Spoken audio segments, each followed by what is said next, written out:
to another episode of Designer Who Presents Fashion Talk. The motto for Designer Who is Designer Who, where classic fashion and style gets revisited and revised. That pretty much sums up what Designer Who is all about. Designer Who is rooted in the classics, giving our consumer a constant classic look. Every garment that we create is rooted in fashion classics. The most known era for classic styles came from the 60s. Actually, there are two, the 60s and the 20s. But the 60s are a little bit more prevalent than the 20s. The 20s is a style that comes real hard and then it goes and disappears. It's a style. The funny thing with the style of the 20s is the style of the 20s is actually rooted in the culture of Kemet or ancient Egypt. All of the cuts and all of the styles, inspirations that you saw from the 20s came from Kemet's culture. If you look at the classic hieroglyphs on the walls of Kemet, the Kemet pyramids, or I should say ancient Egyptians for the layman, you'll see how the 20s mirrors almost exactly the images that you would see of Isis or Aset, even Asur or Osiris. It was pretty fascinating when you really think about it, particularly, let's face it, in the 20s, they really didn't like black folks. Really didn't like us. But their styles were taken directly from us. Although they went to whitewash it, and you look at all of the scenes or movies that were made in the 20s, even up until present, they always show the actors being white, and they were anything but. The Kemites or ancient Egyptians were as dark as I am, even darker. But anyway, I got sidetracked with my history. But still, lo and behold, Designer Who is rooted in the classics. But I might add, in order to be able to pull from those classics, you have to know the history and where that stuff comes from. The 60s was the bigger inspiration for classics. Particularly, that was Audrey Hepburn's biggest fashion trends, so to speak. She had that style with the ballet slippers, the heelless ballet slippers, and the crop-fitted. I guess they were kind of tight then for the women. Yeah, they were. Well, they were between tight and slim fit, so there was kind of a combination of the two. But when you look at, I can't remember that. It was a television show with Mary Tyler Moore. I can't remember the name of the show. Man, it's just. I see it as plain as day, but I can't remember what the name of the show was. I want to say, was it the Dick Van Dyke Show? I think it was the Dick Van Dyke Show. Yeah, it was the Dick Van Dyke Show. Anyway, if you can look up, the Dick Van Dyke Show, and you see the styles, you see her. She wore the slim cut slim cut black trousers, ankle showing. I guess they call them crops, the crop pants. But that with the flats, and that was that was the style. And the tops, the slim fitted tops, or fitted tops. In that particular one I'm thinking of, it was a tank, like a tank top. It wasn't like the current tanks that we know today, kind of like the wife beaters, but it was a tank top with the full shoulder covered, and so it's elegant. Anyway, that's the 60s. And you can even see those trends even today. You can go back 10 years from now, 10 years back from where we are today, and you can see elements of the 60s. Now, I remember the 50s came back in the 80s, and that was the whole James Dean look. The James Dean look was blue jeans, white t-shirt, black leather jacket. And then they had that 50s slick back cut or whatever. But interesting enough, that was the era of the beatnik. The beatnik then transformed into the hippie. And then from the hippie, you have what they call the hipsters. The cycle is everything goes in a cycle.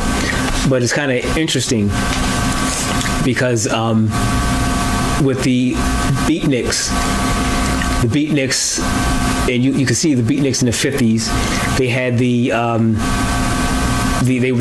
were the commonplace for hippie scenes. I mean, beatnik scenes were the coffee houses where they have the poetry readings, and you would see, girls and guys, they would have the little French berets, and then instead of clapping, they would snap their approval. Anyway, but I say that to say just how style affects the mood of society, and how prevalent style is. Now, what I really want to go into today is the essence of style. What makes style? Well, style really is a personal choice. And like I've said previously, style is about the expression of your personality. Style is about the expression of the things that you believe in, which you stand for, which you're about. But style also has, in going back into what I was talking about, the beatniks into the hippies, and we have now hipsters. It's ironic because most people can't stand hipsters. Hipsters versus the beatniks and the hippies are quite different, because hippies and beatniks, they actually stood for social progress, or what we would call today the I don't want to say far left. That's not it. Progressive. That's it. That's the word. Progressive. They were for kind of equality and just enjoying yourselves and not being hung up on material things. Beatniks were the same. Hipsters of today, hipsters are wealthy kids, particularly wealthy white kids, who opt out of the current trends. Like their whole style is based upon being against the grain, against the narrative. So something that's like completely out of style, they'll wear it just to be quote unquote ironic. And that sums up, the hipster of today. It's pretty pretentious, and because most of them are upwardly mobile, that illustrates their pretentiousness. But that aside, how styles are affected by culture, or how a style can perceive you in a specific way, but particularly when you look like me. And I say this to say, as I'm sitting here talking to you guys, I'm wearing a hoodie. Now, wearing, a hoodie, when you're black, it gets this negative connotation. Why? This takes me back to, 2010? When Trayvon Martin was murdered for wearing a hoodie. Black kid with his hoodie. It was kind of, chilly that night and kind of rainy and damp. Put his hoodie up, and apparently amongst the dominant society, that was his warrant to be gunned down like a dog on the street. And hoodies are something that we all wear. Everyone wears a hoodie when you want to be that casual, laid back. Put on your jeans in a hoodie that kind of has a slightly uptick of casual street style. But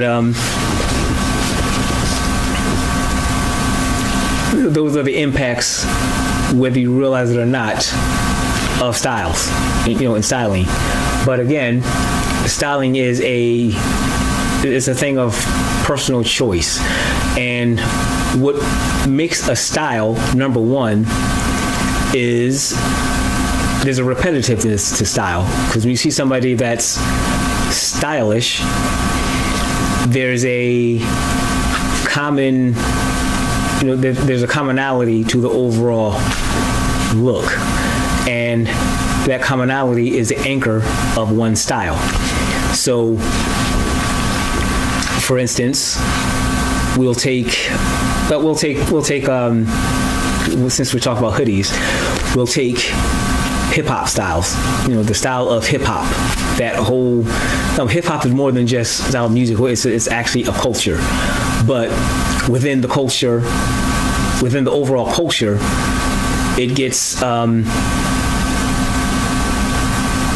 highlighted by style, fashion, and the fashion style, even the music. Hip hop and rap music, for instance, are synonymous. Break dancing, popping, pop locking, all that is within the culture of hip hop. The style, when you're talking fashion-wise, you have, the hoodies, the quote-unquote track suits or sweatsuits, sneakers, high-top sneakers, particularly high-top sneakers, but you have the low-top sneakers. And in this beginning, it was Pumas. Pumas and Adidas were the main staples of the classic hip-hop style. And with that, you, particularly back then, if you had a pair of Adidas sneakers, then you had to have the Adidas sweatsuit to go with it. It was almost like a uniform, so to speak, and to mix them was like taboo. It was like, why are you wearing Nike sneakers with an Adidas sweatsuit? Have you hit your head up on something? No. That was unheard of. Nowadays, it's not as formalized. You can mix and match whatever you want. It's not so much of a taboo thing, to wear, Nikes with Adidas or Reeboks or whatever else. But again, what creates that style is that common thread.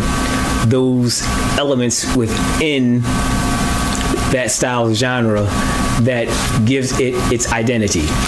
So if you are the hip hop style and you will pull it into the 21st century where we are now, hip hop style is baggy denim, either a white t-shirt with sneakers. Doesn't matter what brand, but a pair of sneakers, and a sweatshirt, a sweatshirt hoodie, even the Adidas tracksuit or whatever. That's like the street element of hip hop. Since its evolution, you have the more classic fashion houses that have been implemented into the hip hop sphere.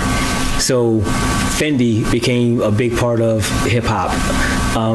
Prada, Gucci.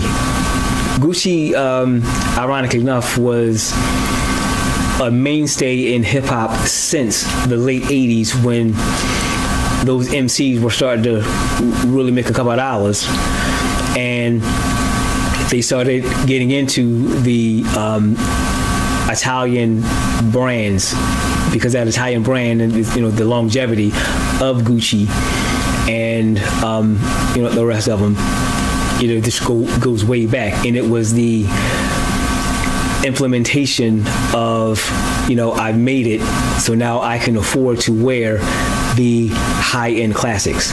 So Gucci was a real big thing.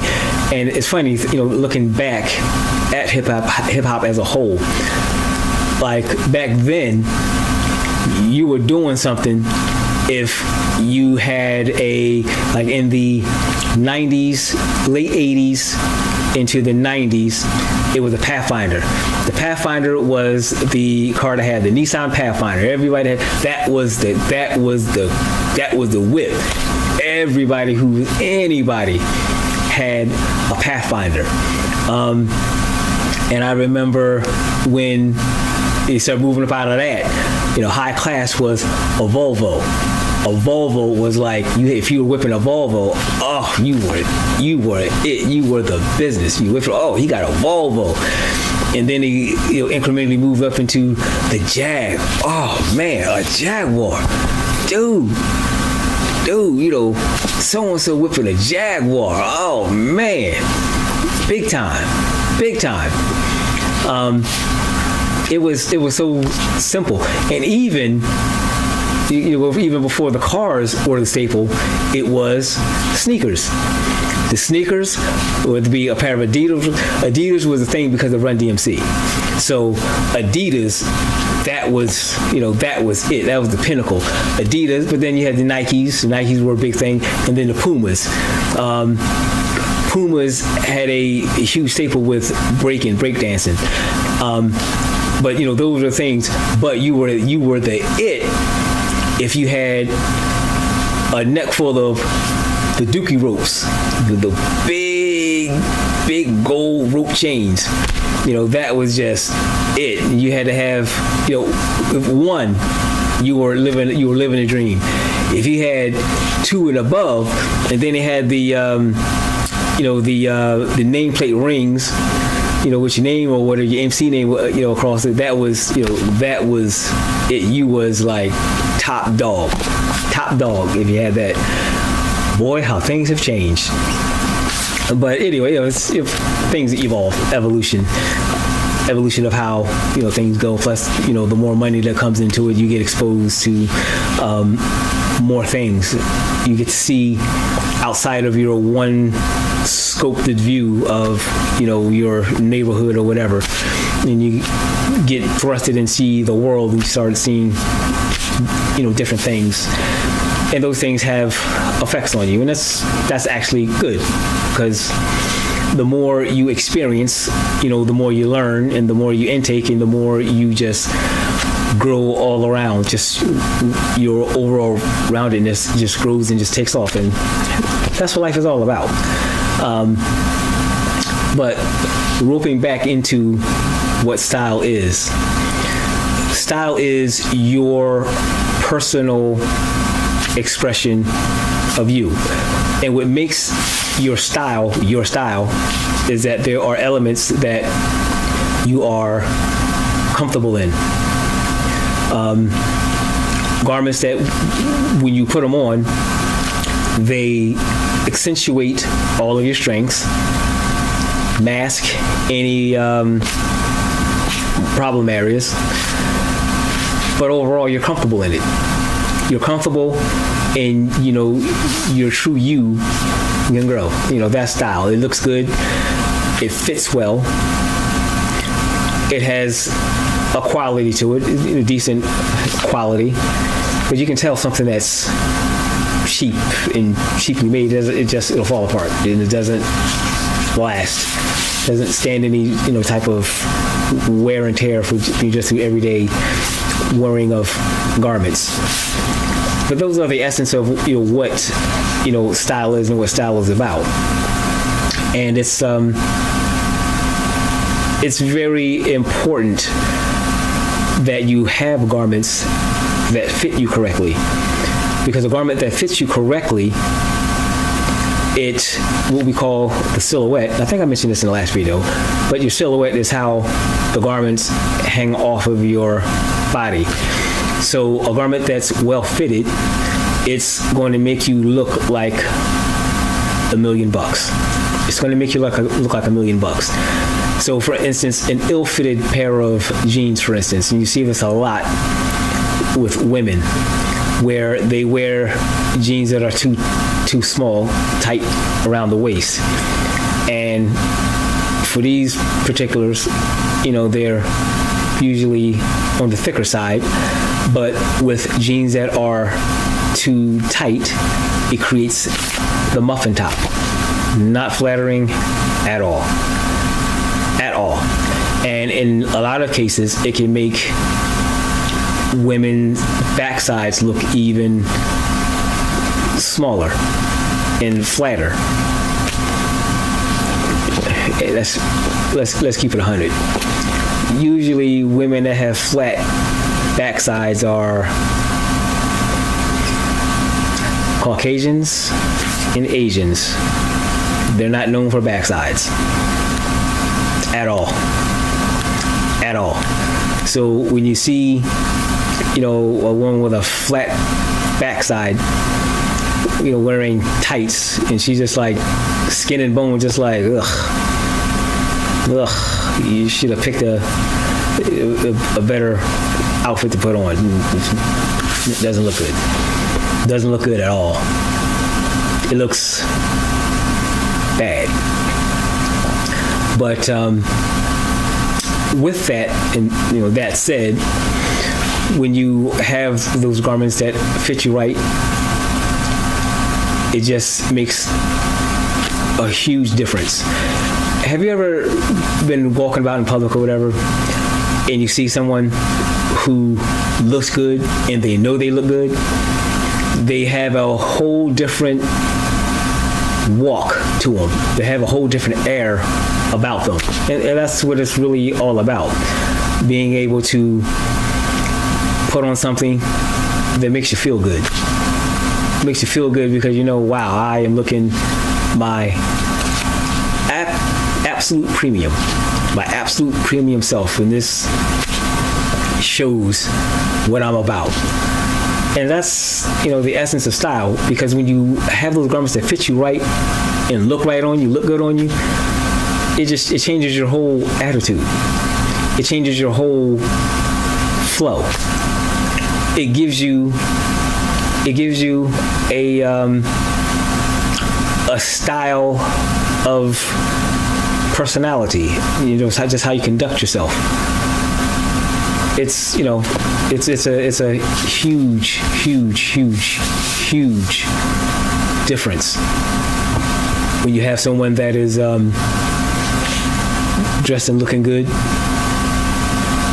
And one of my favorites though is like when you have the opportunity to style someone who doesn't necessarily know what looks good on them, but the moment you pick out garments that look good on them and they see it, and you can see it click in their face, you can see it click like kind of on their face, like, this is how I'm supposed to look. Oh man, that's what this is all about. That's what this is all about. It doesn't mean that you're using and spending money, artificial things to inflate something or make you something that you're not. That's not what it's about. So even, for instance, when you put on a garment that's, let's say it's the trend of the season, but you don't feel comfortable in it, it shows. It shows. It comes across. And it's about what you look good in, what looks good on you. And that's that. But that's why there's styles, because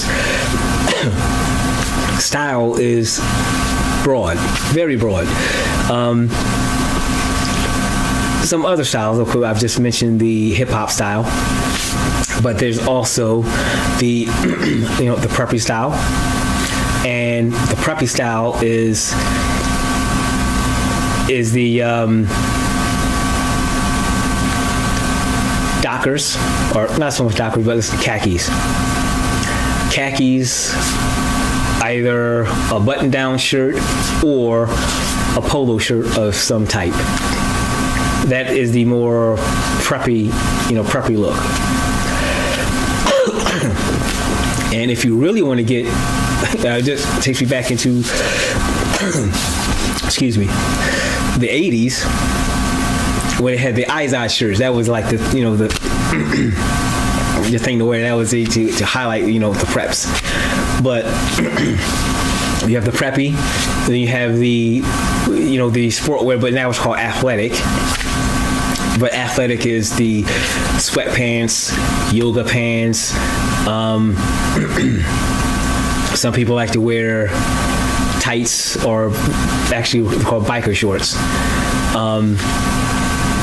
But usually that stuff should be reserved for if you're going to work out in some type of capacity. But sweatpants are universal. In fact, you don't really wear sweatpants during a workout. Sweatpants is something that you put on afterwards, after your workout or whatever, because the purpose is that as you've just worked up a sweat, the sweatpants, sweatshirt, and so forth, it keeps you warm as you're warming down or cooling down. So it's not like a fast shift, in the degree, because it's the thing about muscles. If you are,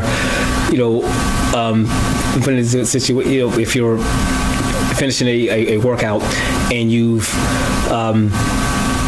cooled down too fast, it can cause muscle cramps, even just tightening, of your muscles. So that was the purpose of the sweatpant. But hey, they're great for lounging around the house. Now, me myself, you won't catch me dead outside of the house in sweatpants. Sweatpants or wear sweatpants maybe like once out of the week, and that's on the day when I know I'm not going anywhere. I put on my sweatpants, one of my favorite sweatshirts, and that's what I just lounge around the house in, in absolute comfort. The most common look, and this goes across the different fashion trends, is denim jeans.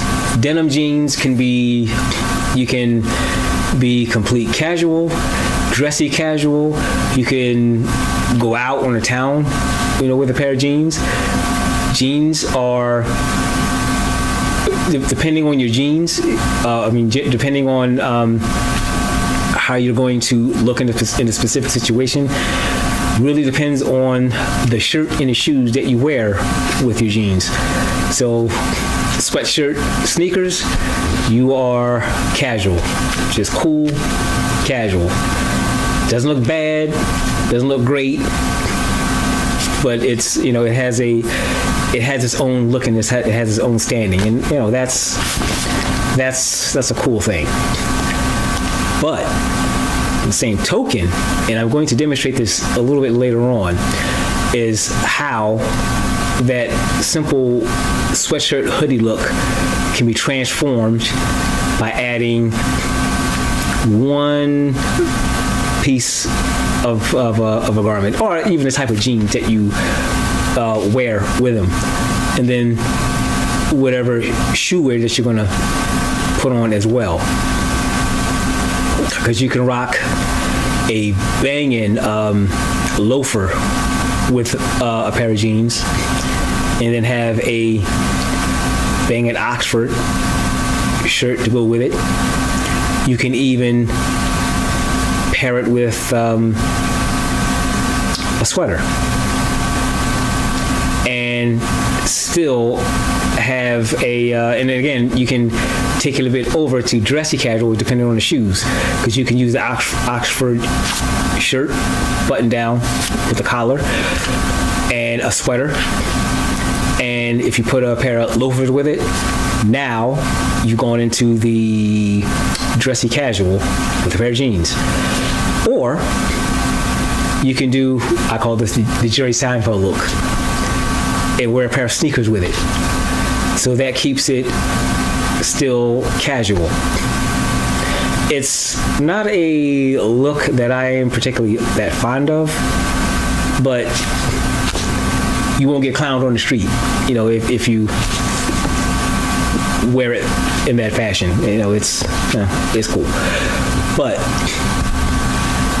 if you take a pair of jeans with an Oxford shirt, put a blazer over it, and a pair of loafers, you've taken the bar up another notch. And that gets to another topic of what you should have in your closet. For men, there's a staple. Every man should have a suit. Every man should have at least one suit. At least one suit. And the reason for that is in case you have to go to a more formal event. Even a job interview, you should have a suit and tie to go to those things for. You might have to go to a wedding or something formal of that. You need a suit, a well-fitted suit. You should also have a pair of dark jeans, because dark jeans can take your look and give it a more serious. You can take that dressy casual and give it a little more serious twinge to it.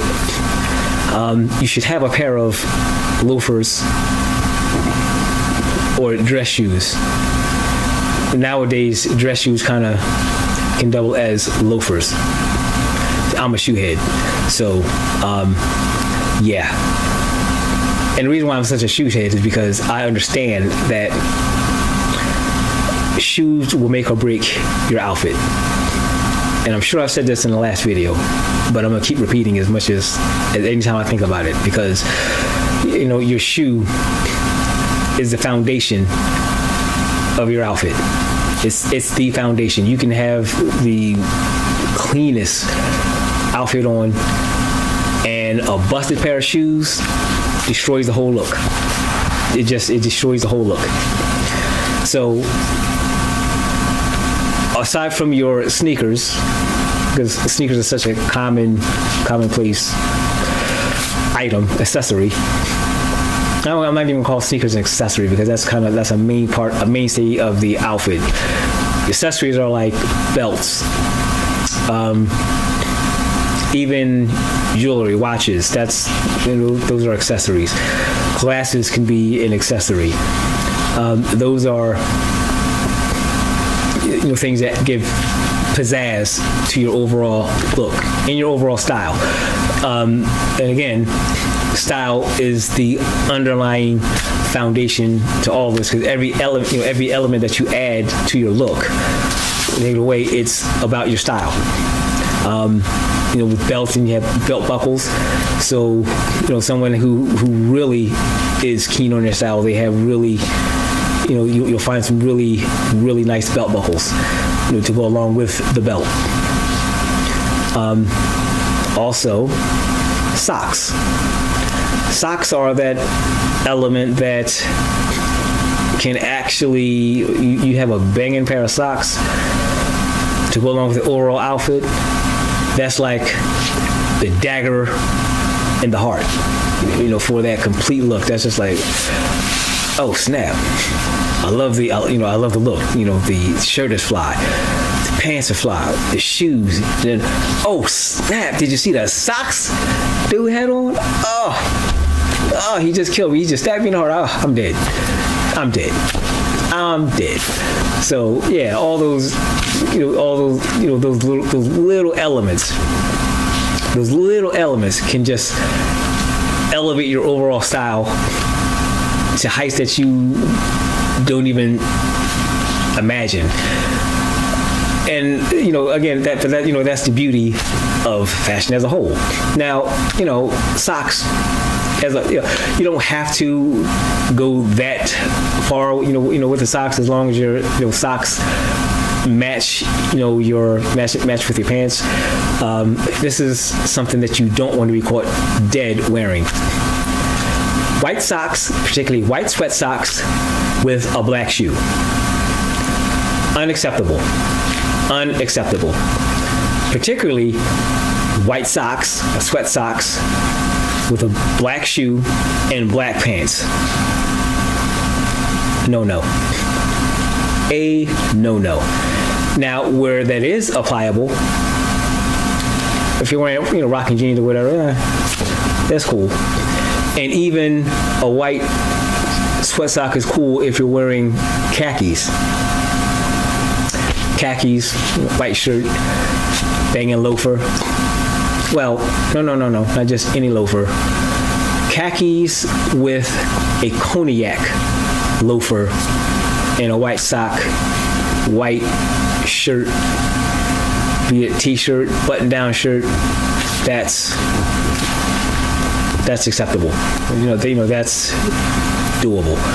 But anything else, no. And you will get talked about, particularly by me. You will get talked about. Now, moving into the next segment, I want to show you just what I mean about how you can transform a simple hooded sweatshirt with the addition of one garment. And this is going to be an introduction to one of the pieces produced by designer Who.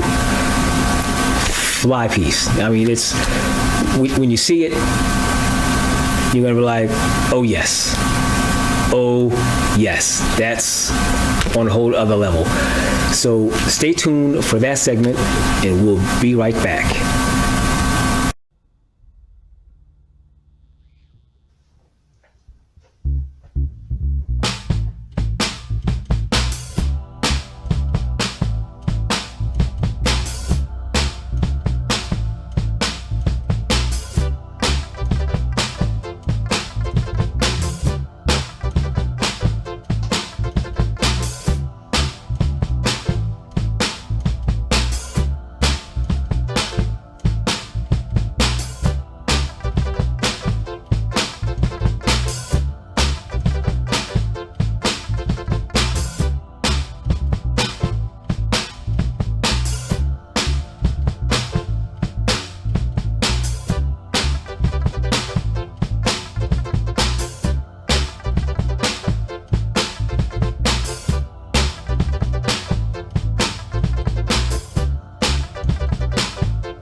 Okay, we are back.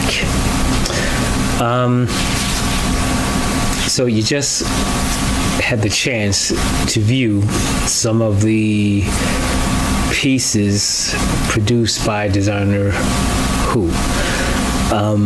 The denim, designer Who. Of course, the sweatshirt, hoodie. The two vests, one black, one green. The green one has the camel sheepskin wool fur, or whatever you want to call it. Like I told you, designer Who creates some amazing pieces. And you got the opportunity to see, well, a glimpse of, because the shot was a little dark. We'll fix that in the future videos that we do. The lights will be a lot better. It's been a long day, I'm worn out. But anyway, that was a great example of the things that are to come for me to show you guys. The quality of the work, the design, the concepts, just really, really, really extraordinary. And the pieces that are picked to go with each garment as they are presented, it's just, that's all I can say. Brilliance in its own right. But I want to get to another segment of the show that I find important and I really like doing, is the bringing awareness to other businesses. Now, this is a little out of the scope, seemingly, of fashion. But again, when you look at fashion, the quote-unquote beauty industry, it all ties in because it's all based upon the look. But today's product that I want to share with the world is a brand called, we call it Ang for short, but it means, it's an acronym for a natural girl. A natural girl creates handmade, chemical-free lotions and body butters. Well, they base it around body butters, but it's great for the skin. Great product. I have a can of it here. Now, I dropped this, so it's a little bit dented, but to give you a closer look, that is a natural girl. A natural girl, black-owned company, and this is made by hand. Everything in here is natural. Everything in here is meant to help enhance your skin. The softness, texture, beauty. This particular body butter, this is a hand-whipped shea butter. And this is great for your skin. You can put it on your face, put it in your hair, all over, all over your body. It's a really great product, and I encourage you to go visit her and pick up some of her products. She's got foot butters that are designed specifically for the feet. But and again, this is multi-use stuff because it's natural. You can use it on any surface of your body, any surface. great product. And there's a foot spray that is created with this brand, with the foot butter products. You spray it on your feet, does wonders. Talk about rejuvenation. And you can even use it without the actual body. Like if you like just coming out of the shower or whatever. Like for me, when I use it, and I guess the next show that I do, I will show you that too. I didn't think to bring it with me, but I'll show you that too. I'm not going to like demonstrate, but I will show you that product too. It's phenomenal stuff. Phenomenal stuff. Once again, that is A Natural Girl, or ANG for short. I will put up the link to the website where you can go and purchase an array of products. But also, this is important. When a while back, my locks broke off, and I had to cut it to even it out. And I remember, I was like, man, because I cut off a lot. Basically, like from the length that it is now, I had to cut it to about here. So it went from being down my back to basically shoulder length. And when she introduced this product, when they introduced this product, when she introduced the product, she did a hair butter, and the hair butter has oils in it that help promote hair growth. And I started using it, and my hair started growing like that. Started growing like that. It's amazing. It's amazing. Like the hair butter, in particularly, it will make your hair grow. It will make your hair grow. Now, it's not to say that if you're bald, that if you rub it on your rub it on your bald scalp, that it's going to make that. Now that's a whole other situation. But if you have natural, if the hair is all there, and let's say it's a little shorter than what you would like, you can start applying that, and within a couple weeks you'll definitely notice a difference. So there's that plug, and I'm done with that.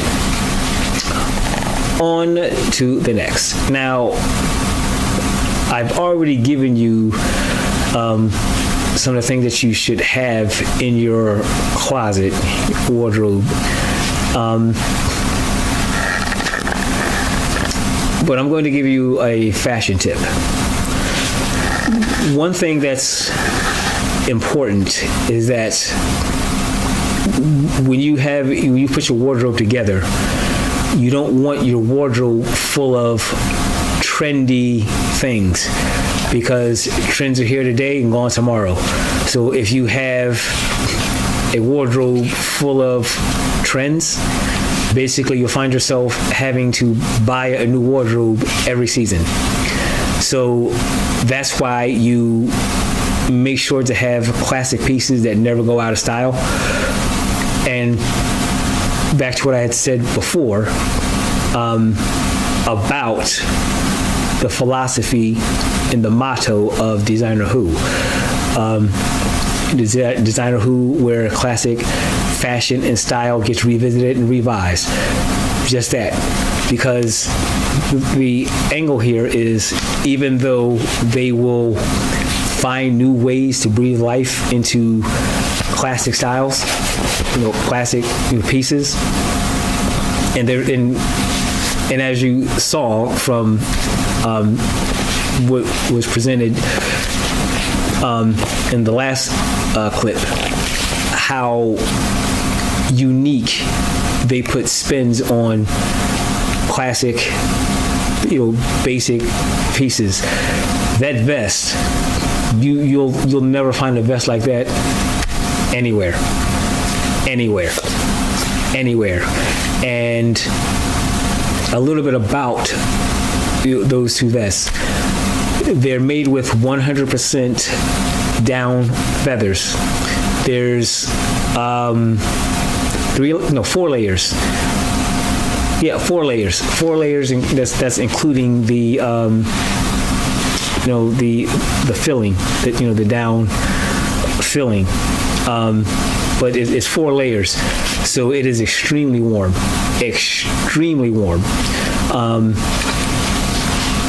And just well crafted, well thought, and you definitely will stand out. You definitely will stand out, and you will turn heads, without a doubt. I can tell you that for sure, because again, one of the perks of working with this company is that when they create a piece, I am often the model, or the experimental dummy, because number one, and this is a little thing about modeling. The common the common knowledge is that models are tall, and the reason why tall models are chosen is because the line, because they're so tall, the lines are very long, and linear. But what most people don't know is that there's different supermodels, which were like the Tyra Banks, Naomi Campbell, Cindy Crawford. Those were models that covered a wide range, so they could do the editorials as well as the runways. So the catwalks, all the shows, they were multifaceted, and it takes a lot to be able to do editorials, because editorials, you kind of have to be able to encompass different moods and vibes within one shoot for one particular product. And it's almost like acting. In fact, it's you can say it's acting without the verbal expression, of a character. But they, there's a lot of work that goes into modeling, is beyond the physical appearance and keeping the shape in their diets, and all of that. But the other aspect with modeling is that if you are an editorial model, which is basically someone that takes pictures for magazines or spread shoots, standing in front of the camera, you don't have to be tall, but you do have to have a specific body type, and that's long limbs. You can be short with long limbs, and what that means is that when you are in the camera, as far as the camera can see, is that you're tall, because it gives you, like I said before, why they like tall models so much is because of the lines and the linearness of the lines, and how the silhouette drapes over those long frames. Well, even when you're short, but your limbs are long. Here's an example. Again, I'm short. I have small hands, but I have long fingers, long slender fingers. Hands that are,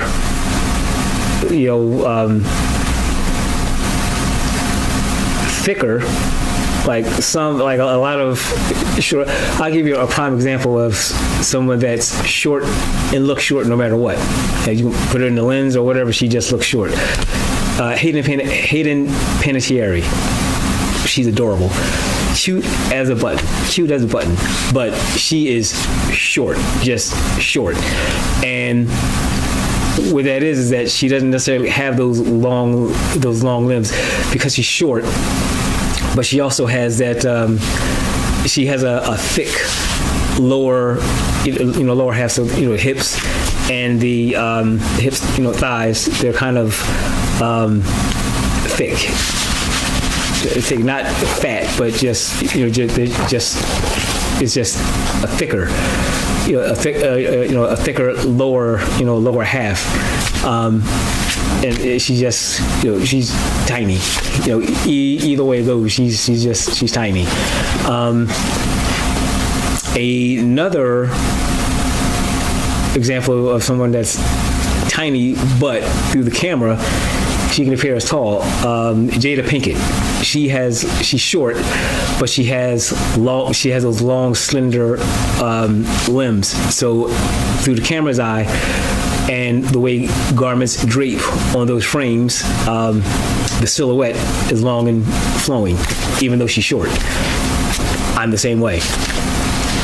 So, preferably when you have that type of frame and torso, that's perfect for industrial models. Now, an industrial model is someone who they have the physique, but not necessarily the face that really pops on camera. So they get reserved as industrial models. Industrial models are very important because that's how garments are guaranteed to fit the everyday consumer, the off-the-rack consumer. They actually bring in industrial models to try on the garments so that they fit the way they're supposed to fit. If they're big in some areas, then you go back to the pattern and you make the adjustments, then try it again until you get the correct fit. So that's industrial models. But also at the same time, because they have the physiques for it. Again, they can get away with doing editorials because they're not seen in person. So you'll never know exactly how tall they actually are. Example of a model that is short for models would be Eva Marcel. She's short for a model, but again, she has the long limbs. So on camera, it's irrelevant. And you put her in a pair of heels, high enough, then it kind of levels off with with the rest of the modeling class. The average height for a model is 5'10". 5'10" to 6 feet, maybe 6'1". Anything taller than that for a female in particular, they don't go with. But that 5'10" to 6 foot, that's like the ideal. And the first 6 foot model to really grace, particularly Sports Illustrated, was Elle Macpherson. Elle Macpherson was the first 6 footer, and then from that point, that opened the door for a lot of other 6 foot models. And the smallest that they'll usually go is like 5'7", and Eva Marcel is like 5'7", but that's short, for a model. So yeah, those are the little secrets to the industry that I don't mind sharing. But again, because I have that long, long limbs, but I'm short. it's perfect. It's a perfect thing because, okay, when you're dealing with somebody that's short with long limbs, you still get the silhouette that you want, but also at the same time, and particularly when you're producing prototypes or whatever, it saves on material.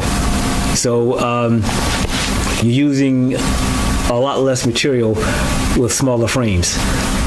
But hence, that's why when you're professionally modeling, your weight is regulated to really unrealistic goals. Because someone that's, a woman that's 5'10", she should weigh, naturally 145 to 160. The weight distributed so it works that way. But when you're a model and at that height, they usually want you around 120, 110. When you get that low, that's not good. That's not good at all. And that's how you have a lot of models who wind up starving themselves to death, and a lot of models that come away with eating disorders. You're trying to maintain, those, quite frankly, unrealistic weight requirements, and it's tough. It's really tough, really tough. Which reminds me of a comment I heard Tim Gunn make. He cracks me up. Someone had asked him, why are models so angry? It's because they're hungry. They're hungry. It's like if you were, if you were forced to starve yourself, you'd be pretty angry too. So yeah, that's the real downfall to modeling, and in the industry as a whole. They've made pledges to change and do better, but they haven't, and it's not a good thing. It's not a good thing. And also the image and the beauty standards are just completely unrealistic. But we will save that for another time. As always, it's been a pleasure. I hope you've enjoyed this video. I hope you will subscribe to my channel and tune in for more. And if you have things that you want to know, if you want to know specific, certain things about fashion or whatever, let me know. And if I can address it, I will definitely do so. Be glad to do so. Anyway, good night and good luck.